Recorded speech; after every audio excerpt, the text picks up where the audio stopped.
Gran colisionador de hadrones, partícula de Dios. ¿Qué hace que alcance este colisionador de hadrones una velocidad de 0.9 millones veces la velocidad de la luz? Al colisionar, la energía tan elevada se recrea en las condiciones que se supone que existieron en el comienzo del universo, el Big Bang o la gran explosión. En 4 puntos de su recorrido, el doble tubo se reduce a un solo y allí se fuerza a los protones chocar y chocar frontalmente. En esas zonas están instaladas 4 grandes detectores que se encargan de registrar los productos de la desintegración posterior a la colisión. Los objetivos que persigue esta enorme máquina son diversos y pretenden dar respuesta a una serie de preguntas que la ciencia se hace desde hace muchísimo tiempo. A grandes rasgos son los siguientes. En primer lugar, el LHC, el acelerador de hadrones, pretende satisfacer la curiosidad humana, saber por qué estamos aquí, por qué existimos. Eso significa entender el origen del universo y al recrear en este gran laboratorio algunas de las características de los instantes iniciales, entender mejor la evolución del universo. En segundo lugar, y de modo más específico, el LHC pretende ayudar a responder cuestiones muy concretas. ¿Cuál es el origen de la materia ordinaria?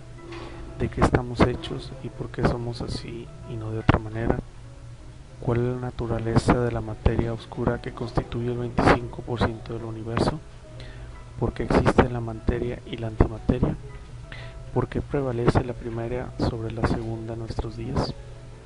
Ahora bien, ¿por qué al hacer colisionar protones con energía tan elevada se puede obtener respuesta a todas estas interrogantes? A la energía a la que colisionan los protones, debido a consideraciones que están fuera del alcance de este artículo, su masa aumenta enormemente respecto a la que tiene en reposo. Tras la colisión, los protones incidentes se desintegran y la energía liberada se transforma en nuevas partículas que pueden ser miles de veces más pesadas que los protones iniciales. De acuerdo a la célebre ecuación de Einstein, la energía y masa son dos caras de una misma moneda. La masa se puede transformar en energía y viceversa, de acuerdo con la ecuación anterior. En el LHC, esta transformación sucede en la colisión. Así pues, en la colisión de la energía inicial de los protones se transforma en masa de nuevas partículas más pesadas que se crean en ese momento.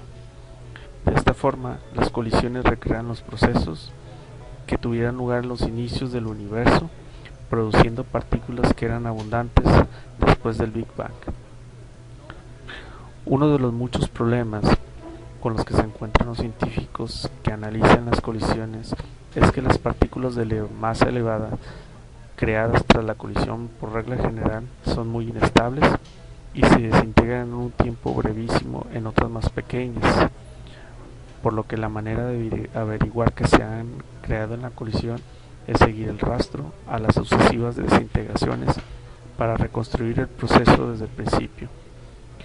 Siguiendo esas trayectorias, los científicos son capaces de determinar el tipo y las características de las partículas creadas en el momento de la colisión y deducir un gran número de sus propiedades.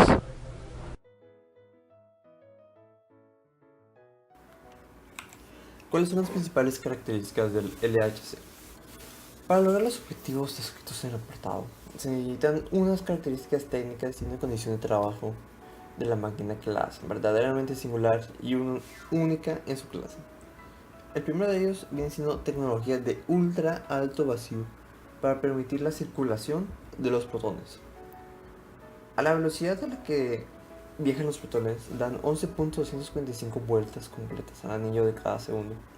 Es imprescindible que durante su recorrido no choquen con nada, lo que obliga por una parte a mantener su trayectoria perfectamente definida para evitar el choque con las paredes de los tubos, y por otra, a que los tubos por los que circulan no contengan ninguna partícula de aire con la que pudieran chocar, y así frenar su movimiento.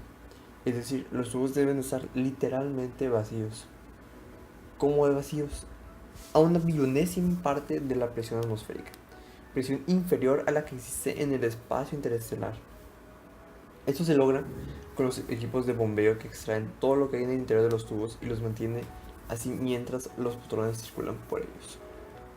Otro de ellos es la criogenia para alimentar los imanes que fijan la trayectoria de los protones. Para que los protones recorran el tubo sin chocar por las paredes, es preciso fijar con gran precisión su trayectoria en el interior. Esto se logra mediante campos magnéticos muy intensos aplicados a lo largo de todo el acelerador. Estos campos se generan mediante corrientes eléctricas elevadísimas, del orden de 12.000 amperios, más o menos un hogar típico. La máxima corriente que se necesita en los momentos de pico de demanda está en el orden de 40 a 50 amperios. Podemos ver como aquí hay una diferencia gigantesca entre corrientes. La partícula de Dios y Leon Lederman. Una partícula fundamental, el bosón de Higgs, se le ha llamado a la partícula de Dios a menudo.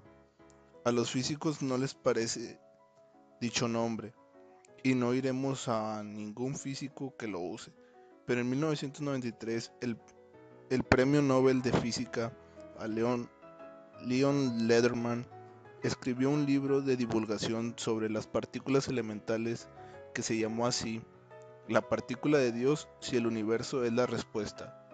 ¿Cuál es la pregunta? Y en él Lederman cuenta el origen de ese apodo para el bosón de Higgs. El autor quería llamar a su libro la maldita partícula, The Goddamn Particle, pero los editores pensaron que podía resultar ofensivo y se inclinaron por la partícula de Dios, The Good Particle, que les pareció mucho más comercial. El Higgs es una de las partículas elementales que predice el modelo estándar. Podemos decir que el modelo estándar es para la física como la tabla periódica de los elementos para la química. En él están todas las partículas básicas de las que está formada la materia, es decir, los componentes más pequeños de todo lo que existe en el universo, aquellos que según suponemos no pueden dividirse más. A esos componentes básicos los llamamos partículas elementales o fundamentales. El bosón de Higgs es tan importante dentro del modelo estándar porque él es el que ayuda a todas las partículas que tengan masa. Aunque las partículas elementales son tan diminutas que su masa es muy cercana a cero, pero no es cero. Sin el Higgs la teoría no funcionaba.